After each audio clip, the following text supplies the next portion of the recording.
নমস্কাৰ, মই দীপাংকৰ আপোনালোকক স্বাগতম জনাইছোঁ আমাৰ অন্য এটি ভিডিঅ'লৈ। যদি আপোনালোকে নতুনকৈ ভোটাৰ আইডি কাৰ্ডৰ কাৰণে এপ্লাই কৰিছে আৰু আপোনালোকৰ ভোটাৰ আইডি কাৰ্ড নম্বৰটো জেনেৰেট হৈ গৈছে, কিন্তু এতিয়ালৈকে ভোটাৰ আইডি কাৰ্ডখন ঘৰত আহি পোৱা নাই, নতুবা আপোনাৰ পুৰণি ভোটাৰ আইডি কাৰ্ড হেৰাই গৈছে, তেনেহ'লে আপোনালোকে ভোটাৰ হেল্পলাইন এপছটোৰ পৰা plastic PVC voter ID card কেনেকৈ এপ্লাই কৰিব, এই ভিডিঅ'টোত মই সম্পূৰ্ণ আপোনালোকক দেখুৱাই দিম।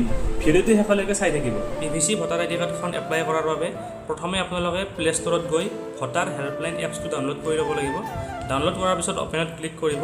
তাৰপিছত এনেকুৱা এখন পেজ খোল খাব। ইয়াত মোবাইল নম্বৰ আৰু পাছৱাৰ্ডটো বহুৱাই চেইন OTPত ক্লিক কৰিব। যদি আপোনালোকে ভোটাৰ হেল্পলাইন এপছটো আগৰ পৰা ৰেজিষ্টাৰ কৰা নাই, তেনেহ'লে তলত নিউ ইউজাৰ বুলি লিখিছে, তাত গৈ ৰেজিষ্টাৰ কৰি ল'ব। তাৰপিছত ইয়াত মোবাইল নম্বৰ আৰু পাছৱাৰ্ড বহুৱাই চেইন OTPত ক্লিক কৰিব। তাৰপিছত আপোনাৰ মোবাইলত এটা OTP চেণ্ড কৰিব। সেই OTPটো আপুনি ইয়াত বহুৱাই লগইন নাওত ক্লিক কৰি দিব। মোবাইল নম্বৰ আৰু পাছৱাৰ্ড বহুৱাই লগইন কৰাৰ পিছত এনেকুৱা এখন পেজ অ'পেন হ'ব। ইয়াত দেখিছে voter registration, voter service, download ই-পিক।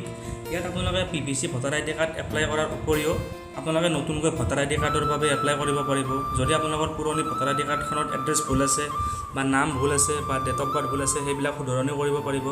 আৰু ভোটাৰ আইডি কাৰ্ডখন এপ্লাই কৰাৰ পিছত যিখন অনলাইন ভোটাৰ আইডি ডাউনলোড কৰিব পাৰি, ইয়াত সেইখন ডাউনলোডো কৰিব পাৰিব। PVC voter ID card apply কৰাৰ বাবে ভোটাৰ ৰেজিষ্ট্ৰেশ্যনত ক্লিক কৰিব। তাৰপিছত 3 নম্বৰত দেখিছে ফৰ্ম 8ত ক্লিক কৰিব। তলফালে দেখিছে লেটছ ষ্টাৰ্ট, তাত ক্লিক কৰিব। তাৰপিছত এনেকুৱা এখন পেজ খোল খাব।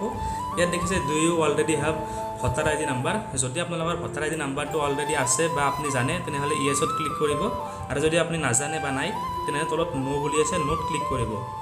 মোৰ যিহেতু আছে, মই ইয়েছত ক্লিক কৰিম। তাৰপিছত তলফালে দেখিছে নেক্সট ক্লিক কৰি দিব। তলত দেখিছে please enter your voter ID number. খালী বক্সটোত আপোনাৰ ভোটাৰ আইডি কাৰ্ডৰ নাম্বাৰটো বহুৱাব। তাৰ তলত চিলেক্ট ষ্টেটখন চিলেক্ট কৰি ল'ব। তাৰ তলত ফিচ ডিটেইলছ আছে, তাত ক্লিক কৰি দিব এবাৰ। ফিচ ডিটেইলছত ক্লিক কৰাৰ পিছত তলত লিখা আহিছে we have found this record for enter voter ID, please click on proceed button. তলত দেখিছে প্ৰচিড লিখা আছে, তাত ক্লিক কৰিব। প্ৰচিডত ক্লিক কৰাৰ পিছত আপোনাৰ ভোটাৰ আইডিখনৰ সম্পূৰ্ণ ডিটেইলছখিনি আহি যাব। তাৰপিছত তলফালে দেখিছে নেক্সট লিখা আছে, নেক্সটত ক্লিক কৰি দিব। নেক্সটত ক্লিক কৰাৰ পিছত এনেকুৱা এখন পেজ খোল খাব।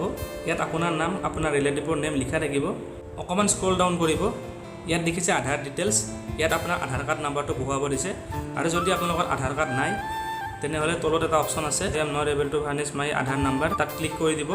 তাৰপিছত তলত দেখিছে মোবাইল নাম্বাৰ। ইয়াত মোবাইল নাম্বাৰ এটা বহুৱাই নেক্সটত ক্লিক কৰি দিব। আপোনালোকে ইয়াত কি কৰিব পাৰিব গোটেইখিনি লিখা আছে। 3 নম্বৰত আছে ৰিপ্লেচমেণ্ট ইপিক উইদাউট কাৰেকশ্যন, তাত ক্লিক কৰিব। তাৰপিছত তলফালে নেক্সটত ক্লিক কৰি দিব। নেক্সটত ক্লিক কৰাৰ পিছত এনেকুৱা এখন পেজ অ'পেন হ'ব। আপোনালোকে ভোটাৰ আইডি কাৰ্ডখন কিয় এপ্লাই কৰি আছে, ইয়াত ৰিজনটো দিব লাগিব। মই 2 নম্বৰটোত ক্লিক কৰিম। তাৰপিছত তলফালে দেখিছে ডিক্লেৰেশ্যন দিব লাগিব, ইয়াত ক্লিক কৰি দিব এবাৰ। তাৰপিছত নেক্সটত ক্লিক কৰিব। তাৰপিছত এনেকুৱা এখন পেজ অ'পেন হ'ব। ইয়াত তলফালে দেখিছে আপোনাৰ নামটো লিখা আছে। প্লেছত আপোনাৰ গাঁওখনৰ নামটো লিখি তলফালে ডান বুলি লিখা আছে, তাত এবাৰ ক্লিক কৰি দিব। তাৰপিছত এনেকুৱা এখন পেজ অ'পেন হ'ব। ইয়াত আপোনাৰ গোটেই ডিটেইলছখিনি থাকিব। গোটেইখিনি ঠিক আছে নে নাই চাই ল'ব। যদি ঠিক আছে, তলফালে দেখিছে কনফাৰ্মত ক্লিক কৰি দিব। তাৰপিছত দেখিছে ইয়াত থেংক ইউ বুলি আহি গৈছে। আৰু তলফালে দেখিছে ইয়ৰ ৰিফাৰেঞ্চ ID, তলত ৰিফাৰেঞ্চ IDটো দিয়া আছে। এতিয়া 15 পৰা 30 দিনৰ ভিতৰত আপোনাৰ এড্ৰেছত এই PVC ভোটাৰ আইডি কাৰ্ডখন আহি যাব। যদি ভিডিঅ'টো চাই ভাল লাগিলে, তেনেহ'লে প্লিজ লাইক, কমেণ্ট আৰু শ্বেয়াৰ কৰিবলৈ নাপাহৰিব। আৰু যদি আমাৰ চেনেলটো এতিয়ালৈকে ছাবস্ক্ৰাইব কৰা নাই, তেনেহ'লে চেনেলটো ছাবস্ক্ৰাইব কৰি কাষতে থকা বেল আইকনটো দবাই দিবলৈ নাপাহৰিব।